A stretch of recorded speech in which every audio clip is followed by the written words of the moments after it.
Давай, готовимся. Пошел.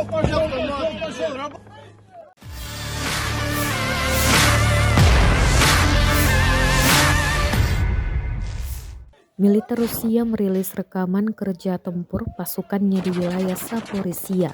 Rekamannya ramai beredar di Telegram pada Kamis 5 Januari 2023. Dalam keterangan unggahan disebutkan, serangan malam dilakukan di Zaporizhia terpaksa membuat daerah tersebut kembali sangat gelisah.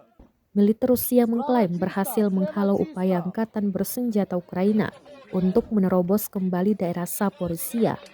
Serangan itu dilakukan oleh pasukan detasemen penyerangan yang terdiri dari belasan orang dan 2 kompi infanteri di belakang mereka. Peralatan seperti ATGM, artileri dan jenis senjata lainnya digunakan, jelas keterangan unggahan. Akibatnya pasukan Ukraina diklaim memilih mundur.